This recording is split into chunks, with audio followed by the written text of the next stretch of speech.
नमस्कार, तपाईँ हेर्दै हुनुहुन्छ नेपाल पोस्ट। म अस्मिता घिमिरे। आज मिति विक्रम सम्वत 2079 असार 8 गते बुधबार, ईस्वी सम्वत 2022 जुन 22 तारिक। दर्शक महानुभाव, सदाका चाहिँ आज पनि हामी देश तथा विदेशका हेर्नै पर्ने महत्वपूर्ण समाचारहरू, विभिन्न राजनेताका भनाई, यस्तै मनोरञ्जन तथा खेल सम्बन्धी अपडेट अनि आज दिनभरि कहाँ के हुँदैछन् सम्पूर्ण जानकारीहरू लिएर शुभ बिहानीसँगै उपस्थित भइसकेका छौं। आउनुहोस् समाचार सुरु गरौं मुख्य खबरका शीर्षकहरूबाट।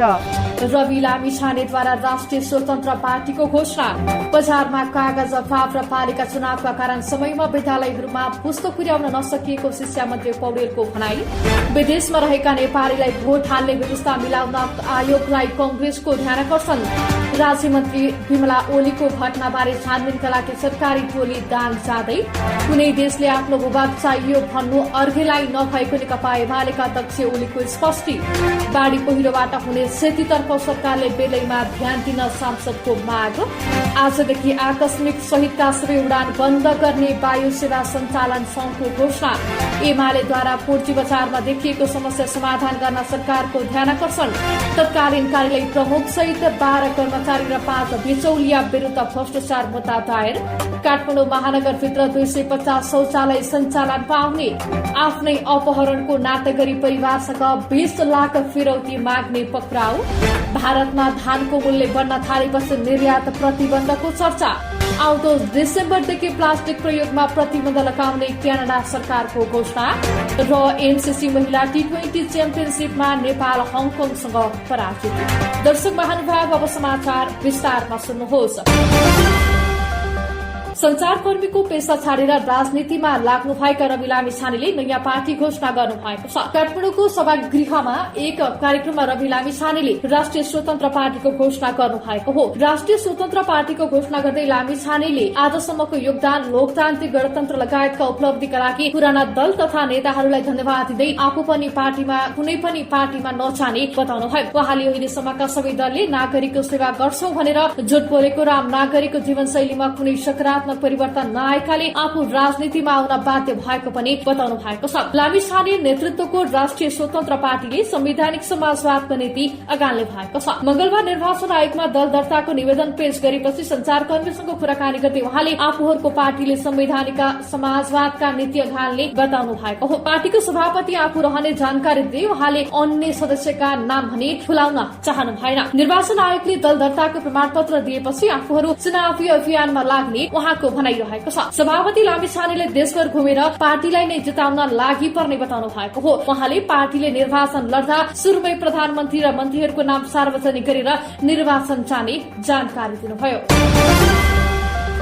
संचार तथा सूचना प्रविधि मन्त्री ज्ञानेन्द्र बहादुर कार्कीले महँगी बढ्ने कुरा केवल सरकारको हातमा मात्र नरहेको बताउनु भएको छ। पेट्रोलियम पदार्थमा मूल्य बढ्दा अरू क्षेत्रमा महँगी बढेको बताउँदै पेट्रोलियम पदार्थलाई विस्थापित गर्न ऊर्जामा जोड़ दिनुपर्ने उहाँको भनाइ छ। नेपाल पत्रकार महासंघ कास्कीद्वारा सञ्चालित प्रजातन्त्र सेनानी दयाशंकर पालिके स्मृति पत्रकारिता सम्मान 2078 वितरण समारोहमा मन्त्री कार्कीले ऊर्जा विकासलाई व्यवस्थित गर्दै उत्पादित ऊर्जा खेर नजाने गरी खपत बढ़ाउनु पर्ने बताउनु भयो। बोल्दै उहाँले शासन पद्धतिमा परिवर्तनसँगै जनताको जीवनस्तरमा पनि परिवर्तन आउनु आवश्यक रहेको उल्लेख गर्नुभयो। आउँदा दिनमा नेपालीलाई कसरी सम्पन्न बनाउने भन्नेतर्फ अघि बढ्नुपर्नेमा उहाँले जोड़ दिनुभयो। आउँदो पुस्तालाई समृद्ध पुस्ता बनाउने गरी पूर्जी निर्माणका लागि लगानी मैत्री वातावरण बनाउनु पर्नेमा उहाँको भनाइ छ। मन्त्री कार्कीले नेपालले पञ्चशीलको सिद्धान्तलाई आत्मसात गर्दै अन्य देशसँग सम्बन्ध विस्तार गर्दै अघि बढ्ने धारणा राख्नुभयो। दयाशंकर पालिके स्मृति पत्रकारिता सम्म 2078 मन्त्री कार्कीले पत्रकार बबिता बस्नेतलाई सम्मान पत्र सहित 1,01,111 रूपियाँ प्रदान गर्नुभएको थियो।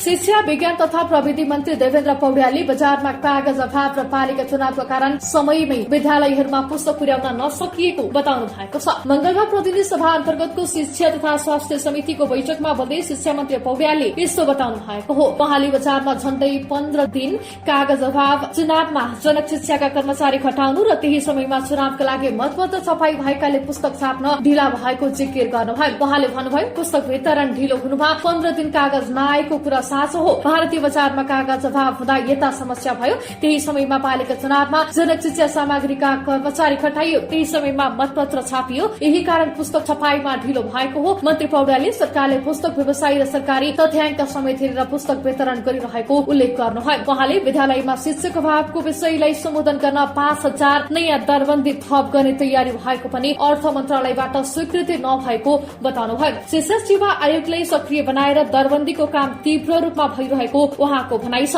यस्तै शिक्षा सचिव यादव प्रसाद कोइरालाले पुस्तक छपाई प्रक्रियामा नै समस्या रहेको बताउनु भएको छ। उहाँले पाठ्य पुस्तक छाप्नका लागि भन्दा भदौ महिनामै ऋण लिनुपर्ने र छपाईको काम गर्दा ब्याज बढेर दोब्बर हुने भएकाले पुस्तक छपाईको काम ढिलो भइरहेको दावी गर्नुभयो।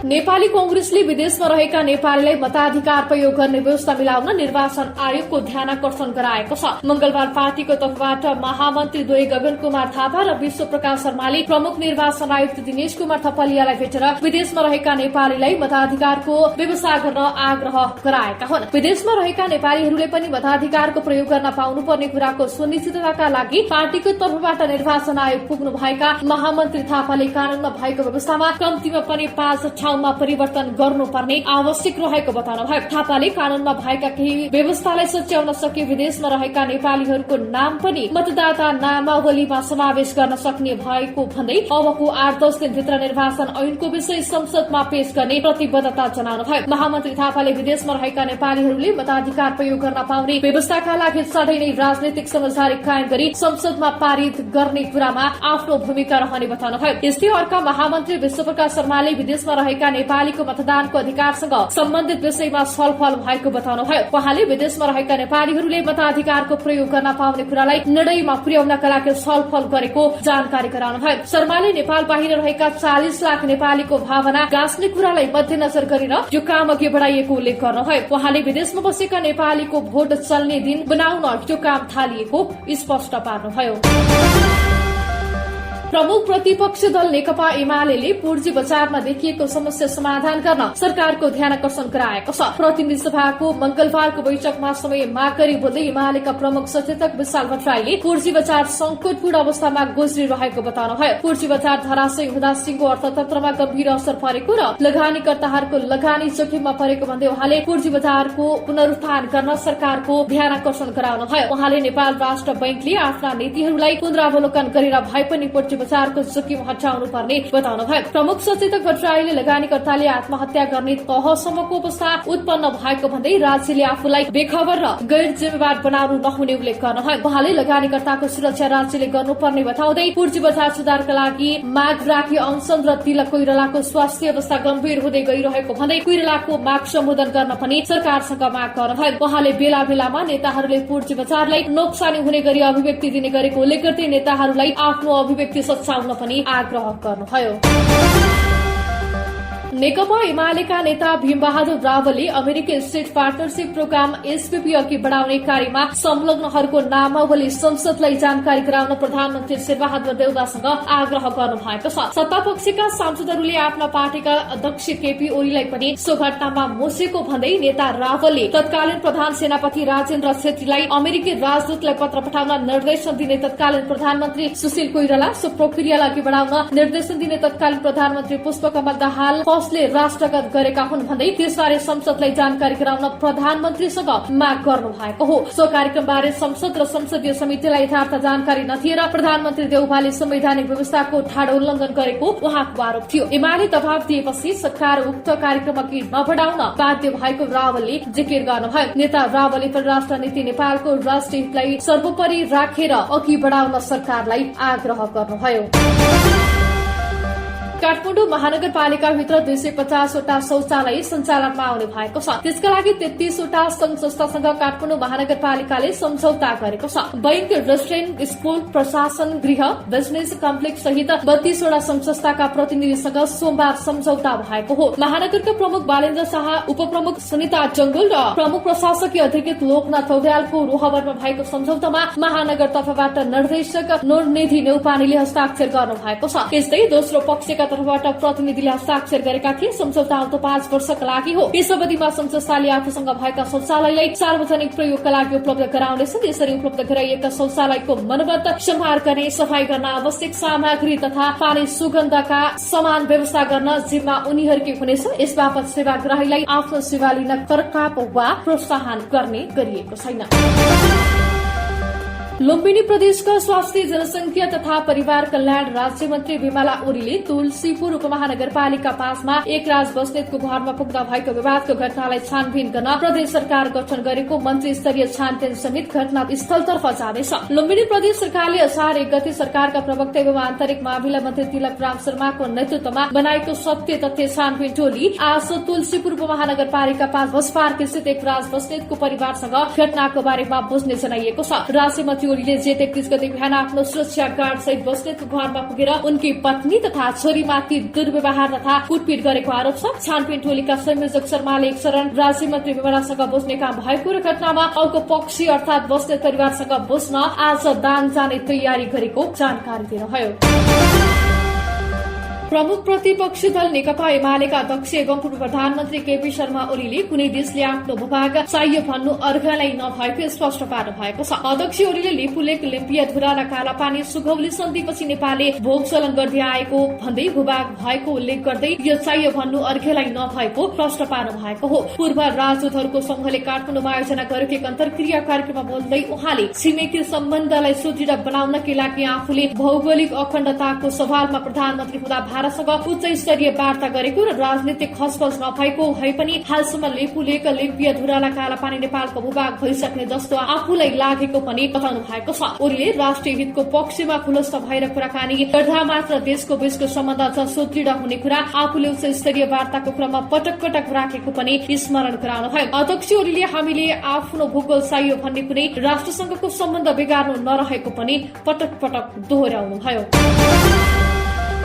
प्रतिनिधि सभा सदस्य विमला नेपालीले यस वर्ष बाढ़ी पहिरोबाट हुने क्षतितर्फ सरकारले विलयमा ध्यान दिनुपर्ने बताउनु भएको छ। मंगलबार प्रतिनिधि सभा बैठकको शून्य समयमा बोल्दै सांसद नेपालीले यस वर्ष वर्षाका कारण ठूलो जनधनको क्षति हुन, नोक्सानी हुन सक्ने भन्दै सरकारले विलयमा ध्यान दिनुपर्ने बताउनु भयो। उहाँले पृथ्वी राजमार्गको मलेको मुस्लिम सड़क खण्डमा पहिरोका कारण यात्रुले कष्ट भोगेको प्रति सरकारको गम्भीर ध्यान आकर्षण गराउनु भएको हो। प्रतिनिधि सभा सदस्य ब्रजेश कुमार गुप्ताले ट्राफिक प्रहरीले सवारी साधन चेक गरेर हैरान पारेको पनि बताउनु भएको छ। उहाँले सरकारले लाइसेन्स नहुनेलाई गाड़ी दिनु नहुने पनि उल्लेख गर्नु भएको छ। उहाँले गाड़ी आयात नगर्न र लाइसेन्स तुरुन्त दिन पनि माग गर्नु भएको छ। प्रतिनिधि सभा सदस्य विमला विकले संस्कृति, पर्यटन तथा नागरिक उड्डयन मन्त्री प्रेम बहादुर आलेलाई अपशब्द प्रयोग गरेका कारण सरकारले कार्यवाही गरे नगरेको बारे पनि प्रश्न गर्नुभयो। आलेले सो शब्द गठबन्धन जोगाउने अमृत बाढी नै भयो कि भन्ने व्यङ्ग्य समेत गर्नु भएको छ।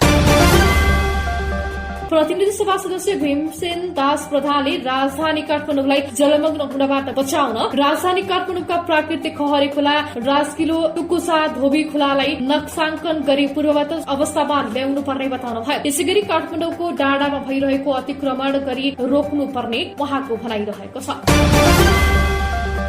यातायात व्यवस्था कार्यालय ललितपुरका तत्कालीन प्रमुखहरू शम्बर बहादुर कार्की र राजुभाइ कुस्मा सहित 17 जना विरूद्ध भ्रष्टाचार मुद्दा दायर भएको छ। अख्तियार दुरूपयोग अनुसन्धान आयोगले तत्कालीन 2 जना प्रमुख सहित 12 जना कर्मचारी र 5 जना बिचौलिया विरूद्ध विशेष अदालतमा मुद्दा दायर गरेको अख्तियारका प्रवक्ता श्याम प्रसाद भण्डारीले विज्ञप्ति मार्फत जानकारी दिनुभएको छ। तत्कालीन कार्यालय प्रमुखहरू कार्की र कुस्माले कर्मचारी र बिचौलियासँग मिलेर भ्रष्टाचार गरेको खुलेको अख्तियारले जनाएको छ। उनीहरूले आर्थिक वर्ष 2077-78 र आर्थिक वर्ष 2078-79 को साउन र भदौमा गरी 533 जना व्यक्तिलाई अवैध रूपमा चालक अनुमति पत्र लाइसेन्स उपलब्ध गराएको अख्तियारको आरोप रहेको छ। उनीहरूले नवीकरण नभएका तथा स्वतः रद्द भएका चालक अनुमति पत्रको विवरणलाई सच्याएर गैर कानूनी रूपमा नवीकरणको बाटोबाट नयाँ व्यक्तिको नाममा चालक अनुमति पत्र जारी गरेको पाइएको अख्तियारका प्रवक्ता भण्डारीले जानकारी दिनुभयो। अख्तियारले 2 कार्यालय प्रमुख सहित कर्मचारीहरू विजय रामगिरी, कमल साङताङ, श्री अच्युत प्रसाद भुयान, प्रकाश कार्की, रेजु भट्टराई, रोशन राज भण्डारी, श्याम सुन्दर चौधरी, लक्ष्मी श्रेष्ठ, माया सेठी र रेशा श्रेष्ठ तथा बिचौलियाहरू हरिभक्त श्रेष्ठ, बाबुराम शर्मा भनिने, उद्धव बहादुर खत्री, दीपक विश्वकर्मा, गणेश अधिकारी र नरेन साक्य विरूद्ध मुद्दा दायर गरेको विज्ञप्तिमा उल्लेख गरिएको छ। वायु सेवा संचालक संघ नेपालले आज बुधबारदेखि आकस्मिक सहितका सबै हवाई सेवा बन्द गर्ने घोषणा गरेको छ। नेपाल नागरिक उड्डयन प्राधिकरणले पूरा गर्न नसकिने प्रावधान लागू गरेको भन्दै संघले आजदेखि आकस्मिक सहितका सबै उडान बन्द गर्ने घोषणा गरेको हो। त्रिभुवन अन्तर्राष्ट्रिय विमानस्थलमा नै जहाजको रात्रि बेसार गर्दा समस्या भएको भन्दै नागरिक उड्डयन प्राधिकरणले आजदेखि लागू हुने गरेर काठमाडौँ बाहिर आधार विमानस्थलमा रात्रि बेसार गरेर मात्र उडान गर्न पाइने प्रावधान लागू गरेको छ। तर प्राधिकरणले आफूसँग एकपटक पनि छलफल नगरी एकतर्फी रूपमा लगाएको यो प्रावधान मात्र नसकिने संघको भनाइ छ। अहिले भइरहेको विमानस्थलबाट हेलिकप्टर तथा हवाई जहाजको विमान अवरोध उडान र रात्रिकालीन बेसार गर्न पाउनु पर्ने यात्रु सेवा शुल्क, ल्यान्डिङ, पार्किङ, नेभिगेसन लगायतका शुल्क फिर्ता लिनुपर्ने, त्रिभुवन विमानस्थलमा हेलिकप्टर सञ्चालनका लागि दीर्घकालीन हेलिप्याड मर्मतका लागि ह्याङ्गर लगायतका पूर्वाधार हुनुपर्ने लगायतका माग संघले राखेको छ। सरकारको गैर जिम्मेवार निर्णयका कारण आफूहरूले सेवा नै रोक्नुपर्ने अवस्था आएकोमा यात्रुसँग क्षमा माग्दै संघले यसबाट हुने असुविधाको जिम्मेवारी सरकारले नै लिनुपर्ने जनाएको छ। जिल्ला समन्वय समिति कास्कीले जिल्लामा निर्माणाधीन विकास आयोजनाको अनुगमन तीव्र पारेको छ। कास्कीको माछापुच्छ्रे गाउँपालिकाको निर्माणाधीन प्रशासकीय भवनको अनुगमन सोमबार भएको छ। सो क्रममा निर्माण चरण, प्रक्रिया, गुणस्तर, मापदण्ड र बाँकी कार्यका बारेमा जानकारी सहित सूक्ष्म निरीक्षण तथा अनुगमन गरिएको हो। 6 करोड़ 62 लाखमा निर्माण सम्झौता सम्पन्न सो भवनको निर्माण कार्यको गुणस्तरीयतामा कुनै कसर बाँकी नराख्न र समयमै सम्पन्न गरी निर्माण कम्पनी नयाँ बाटो जीएस इन्जिनियरिङ जेभीलाई आग्रह गरिएको छ। जिल्ला समन्वय कास्की प्रमुख लीलाधर पौड्यालको नेतृत्वमा उपप्रमुख सरिता एसआई सदस्यद्वय लक्ष्मी दमै र सुकमया नेपाली, जिल्ला समन्वय अधिकारी नवराज बराल सहित माछापुच्छ्रे गाउँपालिकाका अध्यक्ष मेन बहादुर गुरुङ, उपाध्यक्ष सीता अधिकारी, इन्जिनियर तथा प्राविधिक र कर्मचारी र सरकारवालाको सहभागितामा अनुगमन गरिएको हो।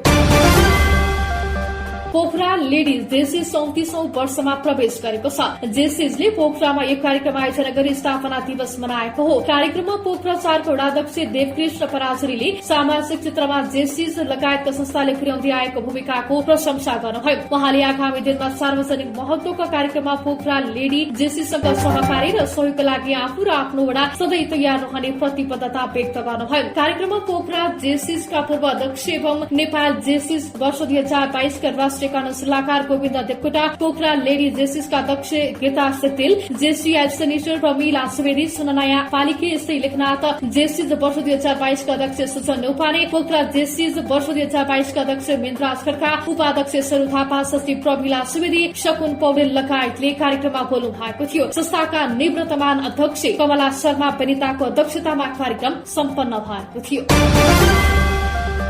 जनकपुरमा एक क्याफेमा आग लागे हुँदा 20 लाख रुपियाँ बराबरको क्षति भएको छ। शुक्रबारी बजार नजिकै रहेको बाँसबारी रेस्टुरेन्ट एण्ड क्याफेमा हिजो बिहान आग लागे भएको हो। आगलागीबाट क्याफेभित्र रहेको सम्पूर्ण सामान जलेर नष्ट भएको जिल्ला प्रहरी कार्यालय धनुषाका प्रवक्ता प्रहरी नायब परिचित दीपक प्रदीप बहादुर छेत्रीले जानकारी दिनुभयो। विद्युत सर्ट भएर आग लागे भएको प्रहरीले जनाएको छ। प्रहरी र स्थानीयको सहयोगमा आगो बिहानै निभाइएको थियो। सप्तरी प्रहरीले आफ्नै अपहरणको नाटक गरेको आरोपमा एकजनालाई पक्राउ गरेको छ। अपहरणको नाटक गरेर आफ्नै परिवारसँग 20 लाख रुपियाँ फिरौती मागे पक्राउ पर्नेमा सप्तरी राजगढ 3 घर भई ललितपुरको इमान ढोल बस्ने 31 वर्षीय कृष्ण कुमार शर्मा रहेका छन्। उनलाई जिल्ला प्रहरी कार्यालय मोरङको समन्वयमा विराटनगरबाट पक्राउ गरिएको काठमाडौँ उपत्यकाका अपराध अनुसन्धान विभागले जनाएको छ। विभागका अनुसार उनले असार 1 गते परिवारलाई मनी ट्रान्सफरबाट रकम पठाउँछु भनी डेराबाट हिँडेको र पछि मोबाइल स्विच अफ गरी परिवारलाई फिरौती रकम माग्न अपहरणको नाटक गरेको प्रहरीको भनाइ छ। उनले अपहरणको नाटक गरेर आफ्नै सालोसँगको 20 लाख रुपियाँ फिरौती मागेका थिए। टिकटकमा भेटिएकी एक महिलासँग प्रेम बसेको र उनीसँग विवाह गरेर घर बसाउन उनले अपहरणको नाटक गरेको प्रारम्भिक अनुसन्धानबाट खुलेको प्रहरीले जनाएको छ। उनी विवाहित हुन्। उनका 2 जना छोरा र छोरी पनि छन्। तर दोस्रो विवाह गरेका घरबार बसाउन र उनले सालोसँग पैसा उठाउन खोजेको देखिएको छ। शर्मा विरुद्ध प्रहरीले सार्वजनिक उपद्रव गर्न नहुने कसुर अन्तर्गत थप अनुसन्धान गरिरहेको छ। ओडिसा चलचित्र उद्योगकी चर्चित अभिनेत्री रश्मि रेखा ओझाले आत्महत्या गरेकी छन्। 23 वर्षीय नायिकाले भुवनेश्वरको नयाँपाली स्थित भाडाको घरमा पंखामा झुण्डिएको अवस्थामा उनको शव फेला परेको थियो। रिपोर्टको अनुसार प्रहरीले अभिनेत्रीको घरबाट सुसाइड नोट समेत फेला पारेको छ। आत्महत्याको कारण भने खुल्न सकेको छैन। मिडिया रिपोर्टका अनुसार अभिनेत्रीका बुबाले यस मामिलामा आफ्नै छोरीसँग लिभिङ टुगेदरमा रहेका पार्टनर नै छोरीको हत्यामा संलग्न भएको आशंका व्यक्त गरेका छन्। पोखरामा घरको छतबाट खसेर एकजनाको मृत्यु भएको छ। मृत्यु हुनेमा पोखरा महानगरपालिका वडा नम्बर 11 रानी पौवा घर भई हाल पोखरा 12 माटेपानी बस्ती आएका 39 वर्षीय अशोक गुरुङ रहेका छन्। अशोक माटेपानी गुम्बा फेदी स्थित तेजकाजी गुरुङको घरमा भाडामा बस्दै आएका थिए। मंगलबार बिहान करिब 10:30 बजे सोही घरको 4 तला माथिको छतबाट खसेर गम्भीर घाइते भएका गुरुङको पश्चिमाञ्चल क्षेत्रीय अस्पतालमा उपचारको क्रममा मृत्यु भएको जिल्ला प्रहरी कार्यालय कास्कीले जनाएको छ। कास्की प्रहरीका निमित्त प्रवक्ता एवं प्रहरी निरीक्षक ज्ञान बहादुर कार्कीका अनुसार अशोकले लामो समयदेखि मानसिक रोग सम्बन्धी औषधि प्रयोग गर्दै आएको खुलेको छ। उनले आत्महत्या गरेका हुन् या होइनन् भन्ने विषयमा अनुसन्धान भइरहेको प्रहरीले जनाएको छ। अब आर्थिक समाचार। पछिल्लो समय लगातार ओह्रालो लागिरहेको शेयर बजार मंगलबार भने दोहोरो अंकले बढेको छ। शेयर बजार परिसूचक नेप्से मंगलबार 37.49 अंकले बढेर 1922.30 बिन्दुमा पुगेको छ। सबै समूहको शेयर बढेर मंगलबार बजार हरियो देखिएको छ। यस्तै 231 वटा कम्पनीको 37,12,83 1 अर्ब 23 करोड़ 85 लाख रुपियाँमा कारोबार भएको छ। सबैभन्दा धेरै नेपाल दूरसञ्चार कम्पनीको 11 करोड़ 59 लाख रुपियाँको शेयर किनबेच भयो। मंगलबार सबैभन्दा धेरै आदि खुला र सीवाईसी लघुवित्तको शेयर 10% बढेको छ। तेह्रथुम पावर कम्पनीको शेयर भने झण्डै 2% घटेको हो। यस्तै चालू आर्थिक वर्षको 11 महिनामा नेपालको व्यापार घाटा 15 खर्ब 77 अर्ब रुपियाँ पुगेको छ। भन्सार विभागले मंगलबार सार्वजनिक गरेको साउनदेखि जेठसम्मको वैदेशिक व्यापारको तथ्याङ्क अनुसार नेपालको व्यापार घाटा 11 महिनामा 15 खर्ब 17 अर्ब 38 करोड़ रुपियाँ पुगेको हो। यो गएको वर्षको तुलनामा 25% धेरै हो। 11 महिनामा नेपालले 17 खर्ब 63 अर्ब 22 करोड़ रुपियाँको वस्तु आयात गरेको छ भने 1 खर्ब 85 अर्ब 83 करोड़ रुपियाँको वस्तु निर्यात गरेको छ। आयात 27.5% र निर्यात 53.3% बढेको छ। कुल वैदेशिक व्यापारमा आयातको हिस्सा 90.47% रहेको छ। अब अन्तर्राष्ट्रिय प्रसंग। भारत विश्वमा धान चामलको सबैभन्दा ठूलो निर्यात मुलुक हो। समृद्ध मध्यपूर्वी मुलुकहरूमा साउदी अरब युएई देखि विकासोन्मुख अफ्रिकी मुलुकहरूमा खाना बेनीसम्म भारतले नै धान निर्यात गर्छ। चीनले समेत केही वर्षदेखि भारतबाट धान आयात गर्न थालेको छ। हाल भारत चीनलाई धान निर्यात गर्ने सबैभन्दा ठूलो एकल मुलुक हो। यस अर्थमा भारतको धान नीतिको असर विश्वभर हुनेछ। युक्रेनमा जारी रूसी आक्रमणका कारण विश्वव्यापी खाद्यान्न संकट आउन सक्ने विज्ञ चिन्ता व्यक्त गरिरहेका छन्। भारतले गत महिना गहुँ निर्यात रोकेपछि विश्वभर तरंग आएको थियो। अहिले केही मानिस भारतले विश्वको आधा जनसंख्याको प्रमुख खाद्यान्न धानको निर्यातमा पनि बन्देज लगाउने हो कि भनेर भयभीत हुन थालेका छन्। अमेरिकी कृषि मन्त्रालयले यो वर्ष धानको उत्पादन र माग दुवैले नयाँ विश्व कीर्तिमान छुने प्रक्षेपण गरेको छ। भारतमा पनि धान उत्पादन र उपभोग दुवै बढ्ने विज्ञहरूको अनुमान रहेको छ। कृषि विज्ञहरू भने भारतको खाद्य उत्पादनको प्रक्षेपण त्यति विश्वसनीय नरहेको बताउँदै आएका छन्। बेलायतमा रेलवे कामदारका नेटवर्कले 3 दशक भन्दा धेरै समयताको ठूलो हड़ताल शुरू गरेका छन्। रेलका यात्रुको भीड़ले मंगलबार अराजकताको सामना गर्न सक्ने बताइएको छ। हड़ताल समाप्तिका लागि भएको वार्ता असफल भएको बताइएको छ। यसको अर्थ रेल युनियनका 50,000 भन्दा बढ़ी सदस्य यस हप्ता 3 दिनका लागि आफ्नो काममा बाहिरिएका छन्। रेल र लन्डन भूमिगत स्टेशन मंगलबार बिहान बन्द भएपछि मानिसलाई घरबाट बाहिर काम गर्न वा अफिसमा वैकल्पिक मार्ग खोज्न बाध्य भएको बताइएको छ। लन्डनको बाहिरी भागमा बिहान 6 बजेपछि बस स्टेशनमा मानिसको भीड़ पर्खिरहेको थियो। यातायात सचिव ग्रान्ट साम्पाले यस हड़तालको निन्दा गरेका छन्। सन् 1970 को खराब पुराना दिनहरूको सम्झना पुनः आएको उनले बताएका छन्।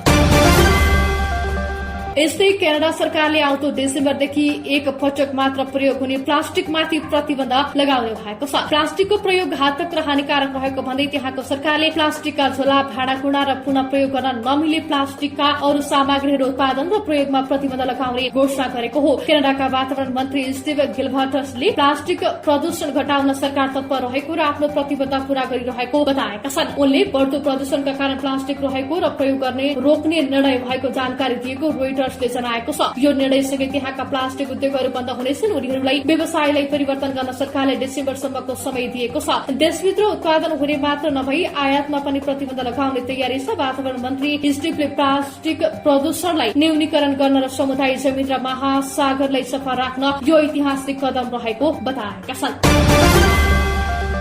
हङकङको पहिचान बनाएर तैरिरहेको जम्बो रेस्टुरेन्ट समुद्रमा डुबेको छ। 46 वर्षदेखि विशाल पानी जहाजमा सञ्चालित यो रेस्टुरेन्ट दक्षिण पश्चिम हङकङको एबरडिनमा रहेको थियो, तर सञ्चालकले त्यहीबाट अर्को ठाउँ सार्वजनिक नगरिएकोमा सार्ने क्रममा रेस्टुरेन्ट प्यारासिल चापुर नजिक समुद्रमा डुबेको हो। रेस्टुरेन्ट 1000 मिटर तल डुबेको र अब त्यसलाई उतार्न असम्भव रहेको एबरडिन रेस्टुरेन्ट इन्टरप्राइजेसले जनाएको छ। उसका अनुसार रेस्टुरेन्ट डुबे पनि कसैलाई कुनै चोट लागेको छैन। रेस्टुरेन्ट रहेको जहाज चलाउने चालक दलका सदस्य सुरक्षित छन् भने सन् 2076 को अक्टोबरमा खोलिएको यो रेस्टुरेन्ट 3 मार्च 2020 देखि बन्द थियो। कोरोना महामारीका कारण बन्द हुनुअघि सन् 2013 देखि नै यो रेस्टुरेन्ट घाटामा चलिरहेको थियो, तर पनि एबरडिनले रेस्टुरेन्ट र इन्टरप्राइजेसले प्रतिष्ठाका लागि रेस्टुरेन्ट सञ्चालन गरिरहेको थियो। र अन्त्यमा खेल समाचार। एससीसी महिला टी20 च्याम्पियनशीपमा नेपाल हङकङसँग 7 विकेटले पराजित भएको छ। मलेसियाको किन्द्रारा मैदानमा नेपालले दिएको 110 को रनको लक्ष्य हङकङले 15 ओभर 5 बलमा मात्र 3 विकेट गुमाएर भेटायो। हङकङकी मेरिका हिलले सर्वाधिक 45 रन बनाए। बलिङतर्फ नेपालकी संगीता राईले 2 र सरिता मगरले 1 विकेट दिए। यसैकी टस जितेर पहिलो ब्याटिङ गरेको नेपालले 20 ओभरमा 6 विकेट गुमाएर 109 रन बनायो। नेपालका लागि रुबिना छेत्रीले नट आउट 32 रन र सरी बेगमले 22 रन बनाए। यसअघि नै सेमी फाइनलमा पुगेको नेपालले मंगलबारको हारसँगै तालिकामा दोस्रो स्थानमा रहेर लीग चरणको खेल पूरा गरेको छ। 10 टिम सहभागी प्रतियोगिताको फाइनलमा पुग्ने 2 टोलीले एसिया कप महिला टी20 खेल खेल्न पाउनेछन्। हवस् त यस्तै ताजा समाचार हेर्न अनि सुन्नका लागि नेपाल पोस्ट हेर्दै गर्नुहोला। नमस्कार।